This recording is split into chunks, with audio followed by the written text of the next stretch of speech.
So my guest is Lauren Waldman. Lauren stands as a distinguished learning scientist known for her expertise and groundbreaking contributions to the field of learning and development.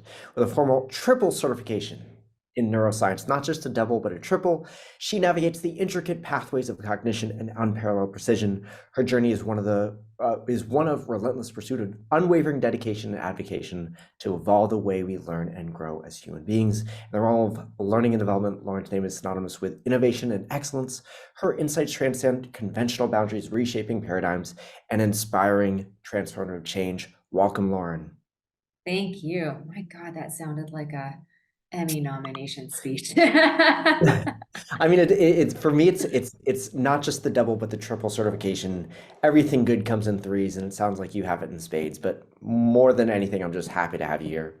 I'm really happy to be here, Kevin. Thanks for inviting me.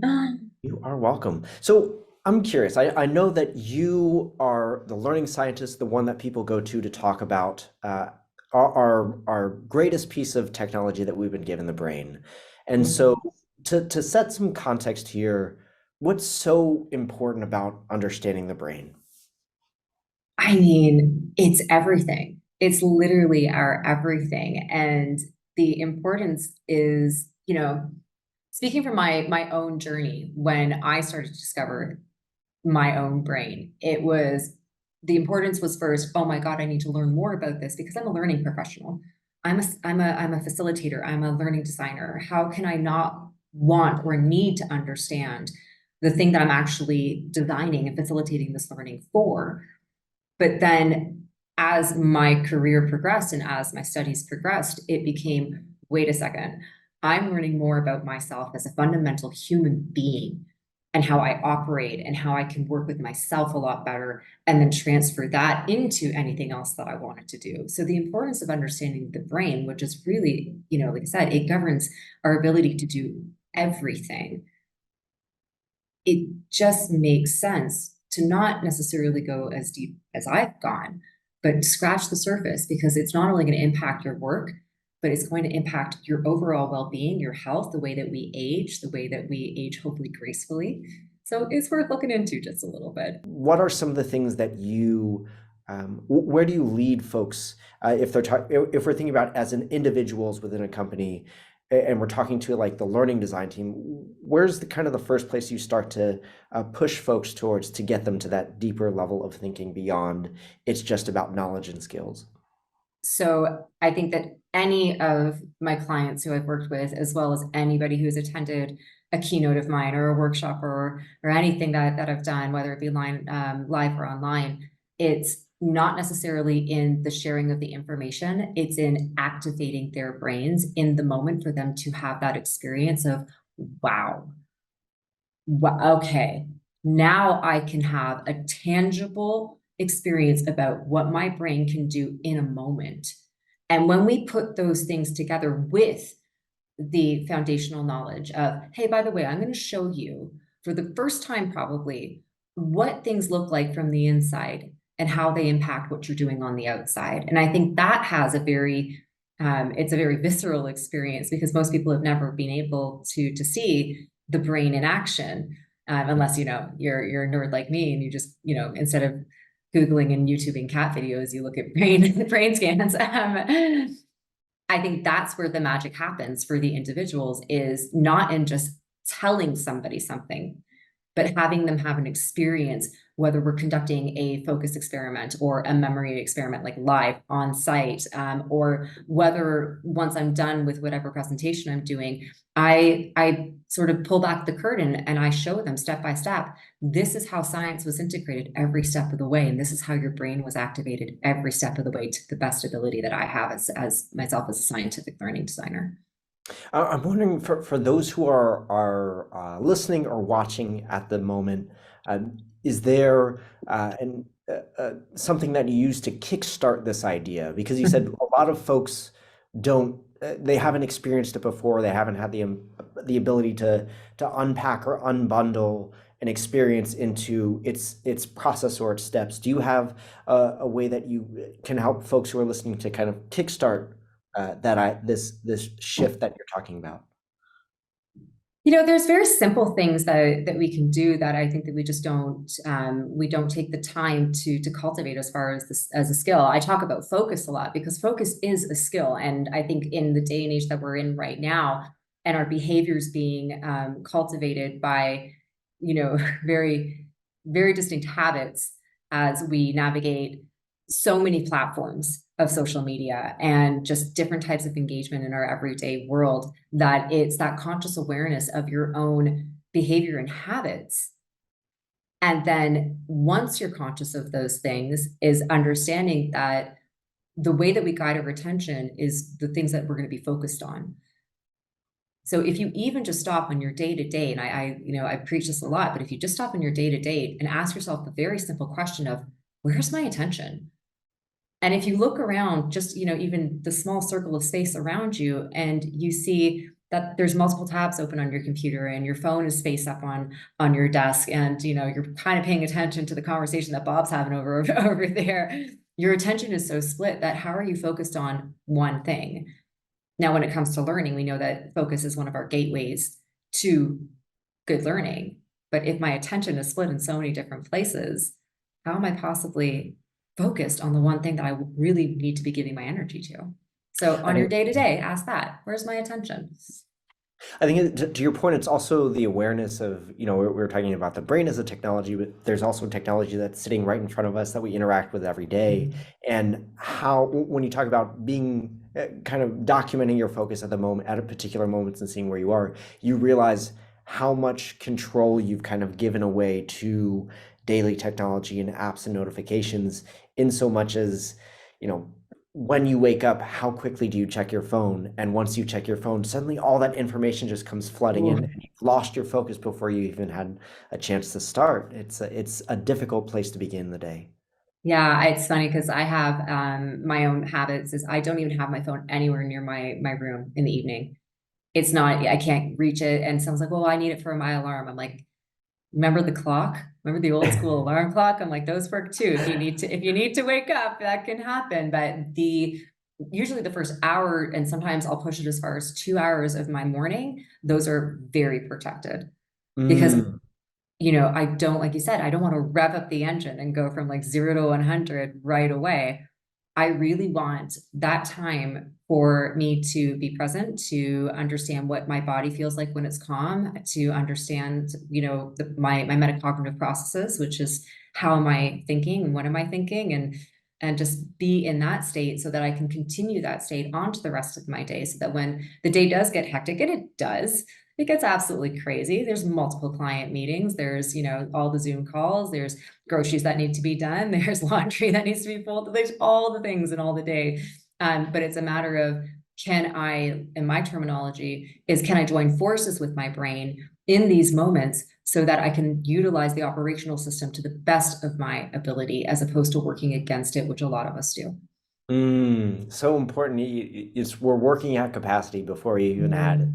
a chance to adapt to something as difficult as a learning experience. And so Hmm. I definitely hear you there. I'm sure in the audiences that you speak to and the clients you work with, I'm sure that you run into a lot of folks who may have a surface level understanding of neuroscience or and learning science, but I'm sure you've run into several pervasive learning myths. I had an extensive episode of this with Dr. Kuva Too bad. Jacobs, the Learning Mythbusters group, which was fantastic. But I'm curious, when it comes to neuroscience, um, what are some of the pervasive learning myths, and if you also have it all, nearby, what is also the research that we can point to help steer us away from these learning myths and eliminate. So I won't even touch the biggest one. I won't even say it because I just Please. feel like it's just Yes, clickbait waiting to happen. exactly. There was a study. I'm gonna have to pull it. I didn't prepare it, but I want to say it was the University of Ohio or maybe Ohio State. It was done years ago, and it addressed the left brain, right brain. And they scanned over 2,300 brains to dispel this myth, because basically the myth is suggesting that people have a dominant hemisphere of the brain, left for logical thinking, right for creative thinking. And I think we've all seen different art images of this in over the years. And therefore, if that holds true, then the teaching should, really cater to these preferences. However, when you look at the research, and again, 2,300 brain scans can't, it's pretty significant data. It indicates that, brain function is much more integrated. Much more integrated. And so oversimplified, this like division just simply doesn't hold true, because the brain works in so many, it's not just I'm speaking right now, so that one part of the brain that's responsible for helping me speak is just doing that right now. No, it doesn't work like that. It's completely integrated. The learning pyramid, I think that's another one, right? Suggesting that people remember what 10% of what they read, 20% of what they hear, and 30% of what they see, and so on. But however, there's very little scientific evidence to support these specific percentages. And it would take thousands of people, thousands of brains in the scanners and then understanding what is the learning retention and the dependence of the various factors beyond that. So if you understand the scientific process, you understand where did you get these numbers and how did you get that many brains? Because that's very hard. That's true. And these learning myths, I think not all of them are completely malicious. I think if I look at the intent, it's someone's very charismatic attempt to maybe help steer people towards maybe an oversimplified model of the brain, like this left brain, right brain thing. I think it's whether or not it's true, it's a concept that anybody who's new to neuroscience can wrap their head around. And I think we're definitively saying 2,300 brain scans have proven there's a lot more complexity to this. And so I think I'm curious then, when you do describe, often we have to, maybe when we're describing something that's very complex, technically complex, that not a lot of folks can understand or have the prior knowledge to really wrap their heads around, we do use models, or we do use this imagery to help people to understand what they're working with. And so how do you explain the brain to at a high level in order to get people thinking about how it actually works? So first of all, the images are wonderful, but one of the ways that I've learned to articulate just, basic brain function from the cellular level is to describe a neuron. And neurons are the cells that make up, the matters in our brain, part of the matter. That we've got gray matter and we've got white matter.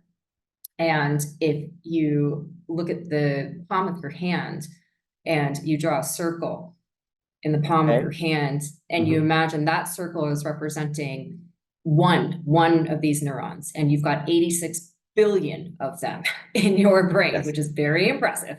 Yes. Then what comes out of these and grows are these like tree branch like structures called dendrites. And these dendrites, these tree branch like structures that literally physically grow, these are representing the networks and the highways that will form your experiences, your memories.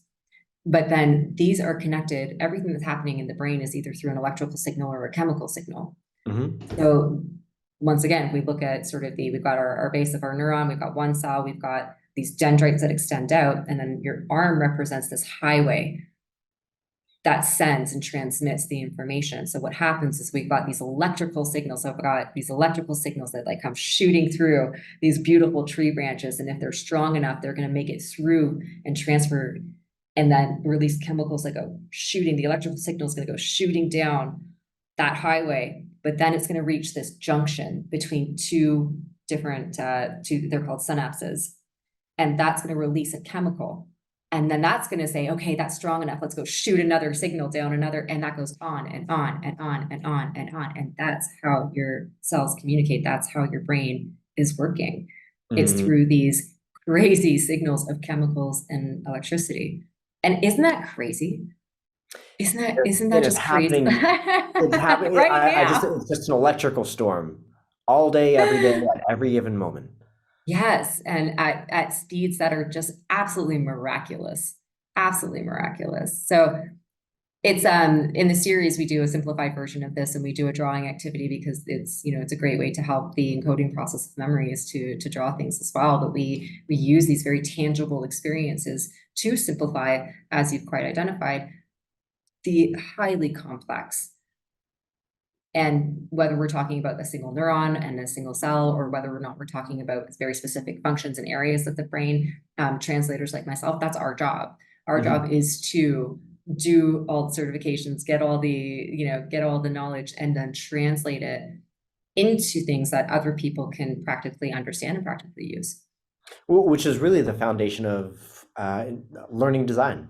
It's just our ability to translate an idea into something that can be encoded, used, and then developed within our audience. So I think that's a nice thank you for taking the complex end of things and taking the neuroscience part of things so I can learn. So I appreciate you there. I think so. We have what you've described. You described this this very visual, simplified model of the neuron, and we have, you said 83 billion of these. So 86 billion, and then billion. 86 billion, and then we've got trillions of those synaptic connections, trillions. Trillions. And then I did an interview with one of my colleagues who I'm just enamored by him, Dr. Joseph Devlin, and he was saying that if we were to take out the axons, which are those highways, the fibrous highways, if we were to take those out and just start, unwinding them, we could circle the earth 4 times with the amount of wiring. It is absolutely wild. And, for anyone who's watching, if you just take your 2 hands and you put them together like this is roughly the size of your brain. And now think, you've got enough wiring in there to circle the earth 4 times. We talked about the actual anatomy of the brain, and now I want to talk about how this connects to the learning design process, because and I'm going to look at it from a very high level. I'm not trying to define ADDIE for our audience. They're probably well versed in that, but I'm curious about how we can apply neuroscience to 3 very significant parts of the learning experience design process. So in particular, I'm thinking about some of the thinking and that we do beforehand, the discovery. I'm thinking about the design and then the evaluation. So I've got a couple of questions here for you where I'm curious from the research perspective, from the neuroscience perspective, how we can start to work better in these very significant parts of our workflow. So starting with discovery, and just thinking about, often we're talking with stakeholders, we're unearthing the problem and trying to understand their way of thinking and the way things work within their company. I'm curious, neuroscience is going to play a big role in this. I think if you want to get it right and understand how they think. I think that part of that is understanding how much do they know about learning science and knowledge. So I'm curious, during discovery, what questions can you ask a stakeholder to gauge their understanding about learning science? Because then I think it affects how you'll explain your concepts and talk about knowledge and skills in the way they understand. There's a couple of ways that we can tackle this one, and it's first of all, what kind of stakeholder am I up against? That's the first. Do I need more about that? Yeah. So do I need to present something in your standard presentation where I can just sit with somebody and go through some of the practices and some of the methodologies and some of the science itself, or do I need to activate them like I would my audience, so they have that very tangible experience of, oh, I didn't know what my brain can do, and if I didn't know this, how many other people in my organization probably don't know this? So there's 2 ways to do this. It's through that very integrated level of okay, let's have a very visceral experience. And I've gone as far as, handing somebody 3 objects in the room and saying, hey, can you juggle? And they're like, oh, no, I can't juggle. I'm like, okay, that's great. I'll be back tomorrow. You'll be able to juggle that, right? It's a good hook. I'm like, what are you talking about? I'm like, yeah, see, memories aren't created that quickly. Yeah. And that's kind of one of those aha moments of how we can, first of all, we can level set, first of all, you might not know anything about the science, but about certain things in this tangible world, which is if you can't juggle, the likelihood of you being able to juggle 24 hours later is not as great, unless you literally spent like the whole day, the whole night, and you don't want to, work with lack of sleep. But that experience then opens up the conversation of, okay, well, let's talk a little bit about what memory is then. Mm. Hmm. And what kinds of memories we're trying to help somebody else create in their minds and their brains, so that they can transfer that into a tangible skill, behavior, or ability into the work that you're doing in your organization. So that's where I like to start that. Or, very simply, if we're having a conversation, we can talk about spaced repetition and interleaving. We can talk about the very basics of brain function. And most people will recognize a lot of this terminology. Oh, yes, I've heard of the neuron. Oh, yes, I know about working memory. I know about things. But there are, when we're dealing with science, we're dealing with variables. And do you know the variables? That's always where people get stuck. And so you understand what these things are, but do you know when to use them and how to use them and why to use them? Or are you just throwing these things in and saying that you're using them and thinking, oh, that's science. It's great. We're Yes. using science in it. Yes. Without understanding the two, we've got the methodologies from psychology and cognitive psychology, and then we can harmonize those with what we know about the brain function, so that they pair up very beautifully when we are designing and when we are executing facilitation. And this doesn't have to be about learning. It could be about any marketing initiatives. We've worked with sales teams before who need to upskill their people on the latest models of the cars that they're rolling out. Healthcare practitioners, IT, oh my God, the field of IT, these people, the developers who need to learn new programs that are coming out every other day. It's about, how do we understand these methodologies along with the system itself, so that you can work more productively, you can learn more productively, and then you can do whatever else you want, communicate with your friends more productively, just be present. I'm very so as you're describing this, it's a lot of it is about the power of understanding metacognition, where Mm. it's not, and forgive me if I'm misusing that, but that's a term that comes up. I'm speaking to someone who has a triple degree in neuroscience, so I'm not using these terms lightly. I'm using them the best that I can.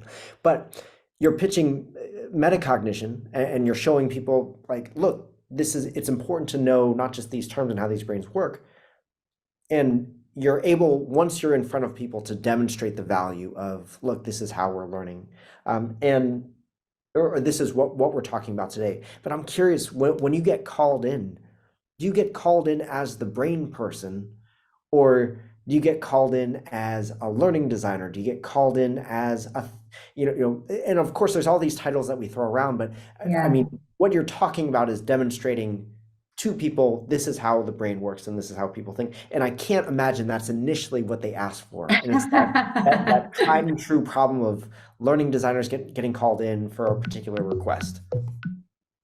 Yes. So I'm wondering, it's definitely a little bit of an aside, but I'm curious, like, where does the conversation often start? What are you asked to do? And then how do you kind of weave your way to metacognition? So the conversations usually start with, someone has seen me, heard me, been in a presentation, read something I've written, whatever the case might be. And it starts with a very genuine curiosity, but it also starts with an intuitive understanding of, this is needed.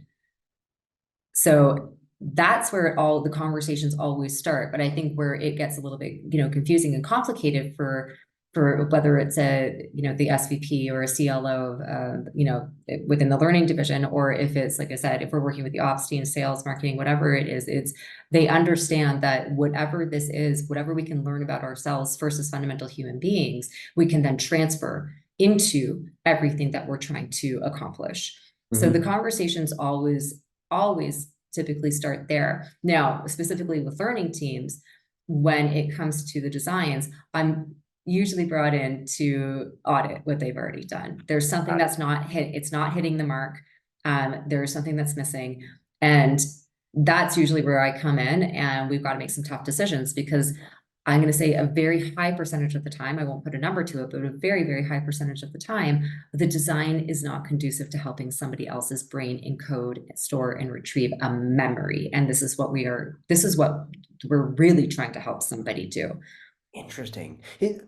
Sorry, I'm so curious about this. Yeah. Let's dive into this. We're moving into design now, and thank you for taking us there. But before we even get to what should we know about the brain, I'm curious. What are some of the most common mistakes that you see? Because when you get called into audit, Yeah. there must be some big things that stick out right away.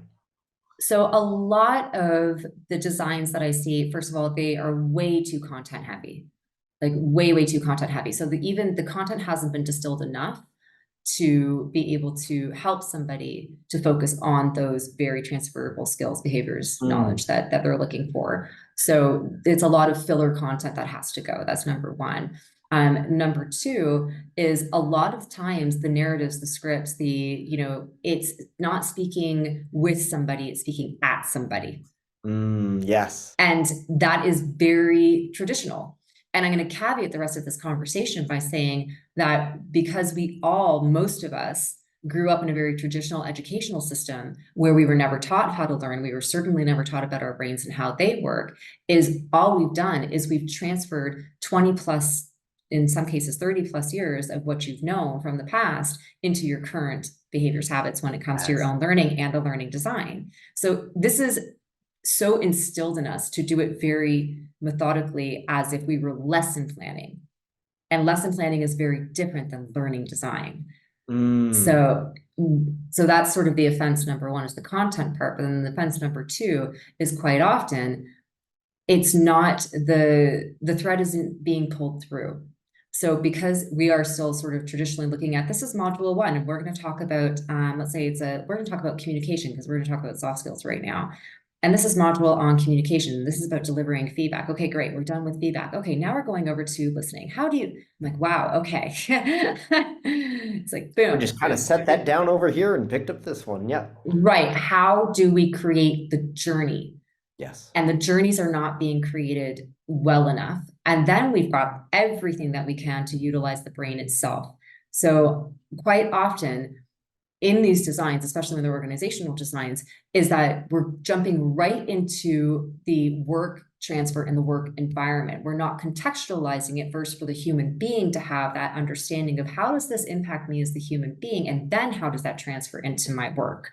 Mm, It's instantly let's go right to the environment of which the transfer is required. But if somebody can't grasp that first for themselves, and if we can't say, when we talk about things like emotional regulation, emotional monitoring and regulation, well, how does that show up in my personal life first? How can I identify what that feels like, what that sounds like? yeah. And then I can understand a little bit more tangibly the context in which I need to transfer into my work environment. Now, Mm, that's not always the case. We're talking about soft skills. It's very broad and generalized. If we were talking about very specific things like a developer who needs to learn a new coding program, or if we're talking about people in a manufacturing plant who have very different environments and obstacles, we're designing in different ways. But we are very heavily leaning on the context being established first. And within that context, it's how do we use emotional stimulation without overdoing it? How do we use novelty, which the brain loves? The brain loves mm, novelty, but you press on that button too much, and that's all the brain's going to look for. yes. And knowing those things is the brilliance of scientific learning design, is how do we best use the operational system because we understand it a bit in order to then, like I said, harmonize with the methodologies and build out a brilliant learning program.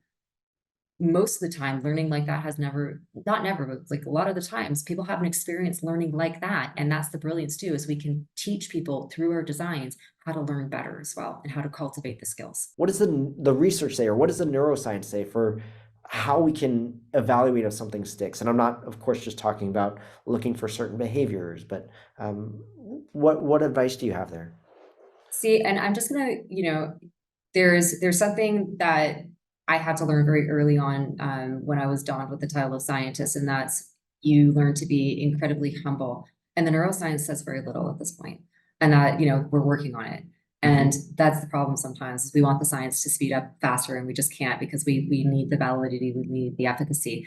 So I'd say when it comes to the research but when it comes to that area of measurement and evaluation, it's, we're not going to hook up everybody into machines and see where they were at before and after.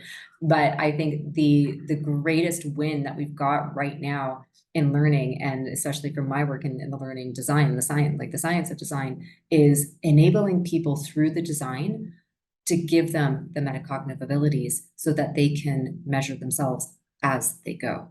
This is Okay. the best thing that we can possibly do to help people. It's when a design is so meticulously and strategically designed so that we are embedding these skills and we are questioning the learner, not by simple, multiple choice questions at the end of a module. It's much more in depth than that. We are really challenging them to ask, and tap into the metacognitive ability of, do I actually know what I know? And we don't do that. You asked earlier about, what are some of the greatest offenses in learning designs? Well, that's one of the biggest ones. Yes. You wait until the end to measure.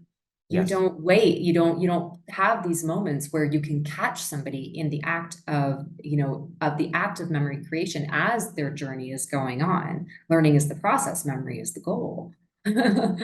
So how do we help somebody? Because in order to solidify those networks, those, beautiful neurons and the transmissions and the signals and the acts, like everything that's going on in here, that we're really, what it is that we're trying to help manipulate, is how do we then reinforce that? And how are we doing that meticulously throughout a learning design to then say, hey, okay, we need to put in retrieval practice because retrieval practice is going to help the storage process of memory. Have I put in retrieval practice beyond a quiz? Have I put in retrieval practice that goes off the computer and into the real world context? How have I designed this in order for first the knowledge to be the focused learning to happen, for me to take in and absorb whatever the knowledge part is, but then how am I practicing the skill? Because I can tell you with certainty, there's nobody in this world that I would let borrow my car after they had just read a manual about how to drive a car. Yeah. So it's really when and it's challenging, right? But space retrieval practice is a great way to look at how we are assessing and how we are measuring along the way. Unfortunately, like I said earlier, people don't understand the time variables in which you should be using that. They think, oh yeah, I'll put in that thing right at the end of this 15-minute module that they just did. Oh, I'll repeat that again in about another hour. But that's not how this thing works. Yes. That's, we do need to rehearse and we do need to practice. But the way, and the way that space, even though we'll use space or, space retrieval practice works, is that we are retreating over time. We are prompting recall. Yes. And when it's that repetitive nature and that approach, which is going to strengthen memory retention by spacing out the intervals between the practice sessions. Now, the problem that we have in organizational learning is they don't want to give people the time to do this. Yes. I think one of as you're talking about the thing that it reminded me of is before corporate learning and learning tech, I was in the classroom, and one of the most common practices that we had was if a student is taking a summative assessment at the end, meaning they're going to take that big knowledge test that then goes and says this is how close they are to the standard or not. All that week, if they were doing something like reading comprehension, every student, every single day, multiple times a day, would have some sort of either a cold call or a quick check-in or an opportunity. We used to call them at-bats, where they get an at-bat before before the week is over and they take the summative assessment. And it's one of the things I think in corporate learning where there's some really smart people that I see get up on stage and are keynote speakers and are facilitating these workshops. But the only time that people actually, the participants actually interact is maybe the applause at the beginning and the applause at the end. And maybe somebody says, oh, we need to assess what was the effect of having this presenter come in. We'll have them take a pre-survey. this presenter is going to talk about these concepts, and then we'll, see, it was this effective, or did you like this? And how could you possibly know whether these things have stuck? One of the one of this is going to sound bizarre. One of my favorite things to do when I'm working with a new organization is to design the initial talk. And sometimes it's an all employee. We want to gauge like where people are at, if their curiosity and whatnot. But we designed the all employee talk, or the segmented audience, in such a way that we are collecting data with, they're participating, and it's very interactive, it's very participatory, but we are collecting data that we then take back to the stakeholders or to the boards and say, so we had 500 people from your geography on this call, and they were so engaged and they had so much fun, but they also showed us that they don't understand how to learn properly. Mm-hmm. And now we've got hard data about that. We've got, let's say 87% of the learning and development professionals on this call, 60% of which were designers, said they're not certain how a human memory is formed. And now they're doubting how they're designing for that. Can you help me to understand? Because I think this is such a valuable, this is definitely a game changer when it comes to if you have a talk or a presentation.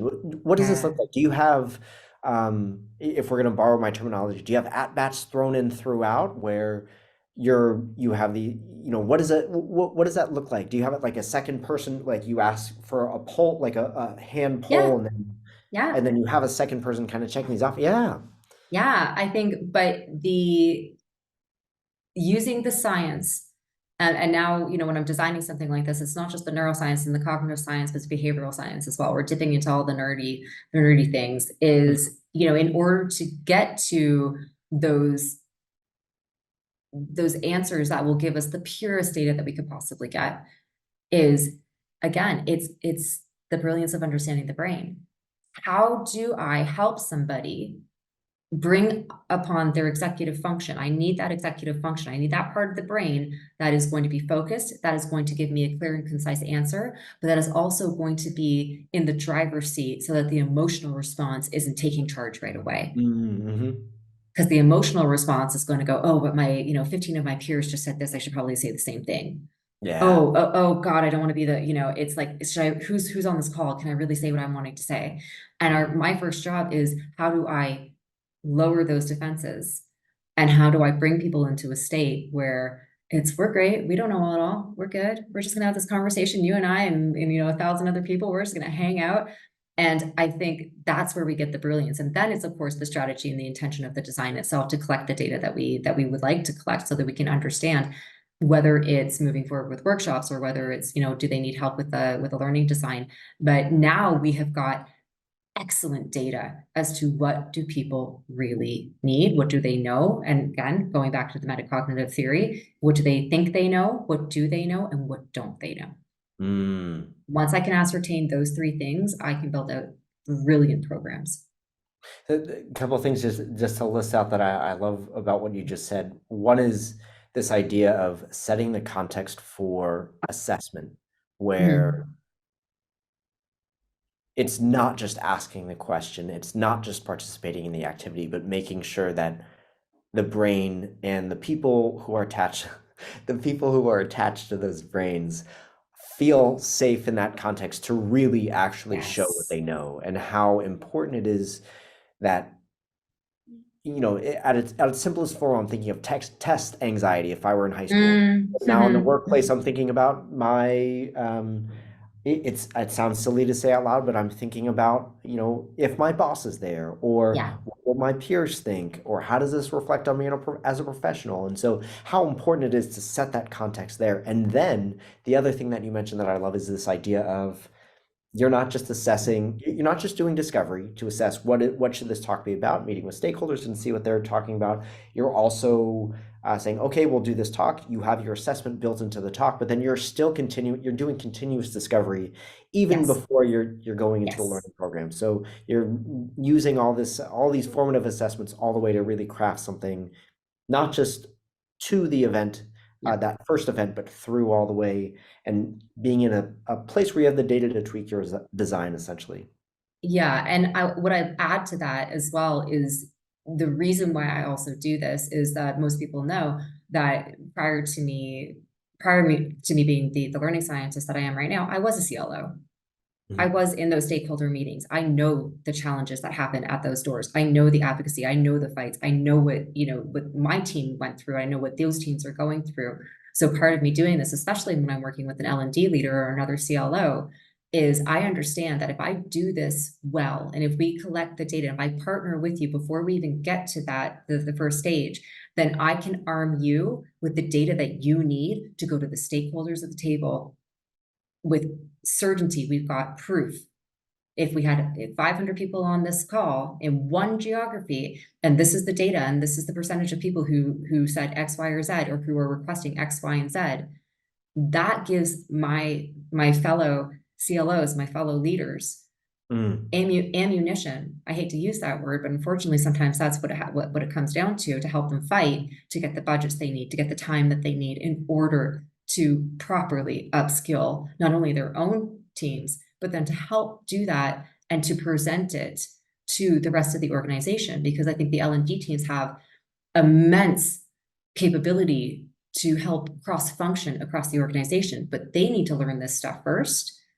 And then we do the bigger all employees and say, okay, our team learned this. We're pretty sure that if we were to run this again and did a data collection on a vast employee population, we would have similar findings. And this is the advocacy, and this is the hard data that we can give these teams in order to then go partner with the rest of the organization to say, how about we all learn how to learn a bit better together, but how about we all learn how to be a little bit more human together as well?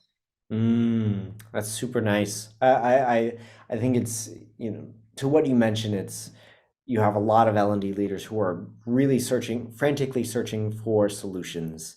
But Mhm. then once they, and hoping that you come in and you deliver on something that's going to make a change for them. But what I like about this is that you're not just providing the experience, but you're also providing the data, Yeah. because ultimately that's how we measure what impact did this person coming into our organization have on the business as a whole. And Yes. I think that, of course, there's always the mountain to climb of how do we connect this back to the business, but Mhm. it starts by building the case with, you brought me in here to help you with this particular problem. And this is how how we are making progress towards that. So I think that's super nice. I'm curious, Lauren. I recognize just with the time we have, one Yeah. more question to ask you. You've already shared a lot about, we've gone through what the anatomy of a neuron. We've covered learning design. We've covered neuroscience and facilitation and assessment and all these wonderful things. But for with all these episodes, I feel like you just have to wrap it up into what's one thing that somebody can use to get started on their journey. Because I'm sure you've made your point that neuroscience, at least to me, is extremely important in learning design and for HR leaders and L&D managers. But I'm curious, what are the starting points that you recommend for those new to this approach or new to this mindset? So I'll give you a don't before I give you a do, which is don't try to read the white papers. Don't, unless you have the background in the science and the terminology, just do not start at the top. They are incredibly difficult. Even for me, it just can take me days to translate a paper. So, if you want to learn about a little bit more about memory, don't go to, let's say, Dr. Suzuki, who's got one of the most formidable memory research studies going on right now, and start more generalized. There are some wonderful, wonderful scientists out there who are, I think at this point, everybody knows who Dr. Andrew Huberman is, he with the Huberman Lab. Maya Shankar, who has a brilliant podcast, and she's a behavioral scientist. And there's what we call the pop scientist, who's trying to make these things a little bit more accessible to the general public. One of my favorite, Dr. Ben Rain, who is a friend, a colleague, and I love him so much. He's a translator, he's an advocate, he's wonderful. Dr. Chris Lee, one of my board members, Dr. Nick Hobson. I could just keep going on all the fabulous people out there. But it's okay to look at a little bit of pop science, is what I'm saying. Is that's kind of a good place to start. Then there's what I created. And this is the exact reason why I created it, which is when I was going through my own learning journey, it was incredibly challenging. I didn't study science before. I didn't know anything about the brain. And I wish I would have had one of me going through it. And I created the series Joining Forces with Your Brain, not only to serve the learning population or professionals, but for the general public. And it is scientifically designed. It's the first of kind, as far as we know.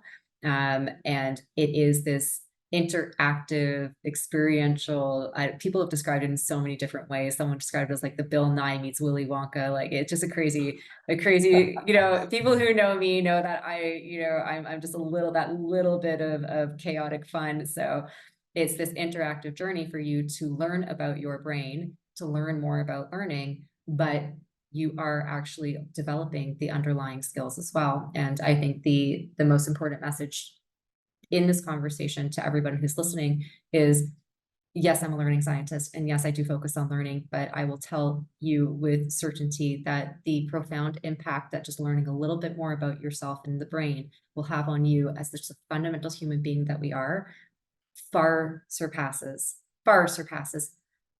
anything that I could have done, professionally. My professional dreams are definitely coming true, but me learning about me and everybody else around me and how to manage that a lot better, that was the goal to learning all of this. I love it. It's just pulling on this thread and seeing how deep it goes within yourself to Yeah. really give yourself that self-knowledge. That's fantastic. Lauren, if folks want to get in touch with you, what's the best way? You can go onto the Learning Pirate website. You can contact me there. I think a lot of people know that I am very vocal and active and still have not been kicked off of LinkedIn yet. So until that happens, you can find me on LinkedIn sharing. And then, yeah, I'm usually on the conference circuit throughout the year and, hopefully appearing at more organizations doing the work. Let's do the work. Let's do the work. We'll end there, Lauren. Thank you so much. I really cherish the time that you put in for today, and thank you for educating me a bit on the brain. You've certainly given me a starting point. So thank you very much for coming on Radio Learning Lab. It was absolutely my pleasure. Yard to everyone.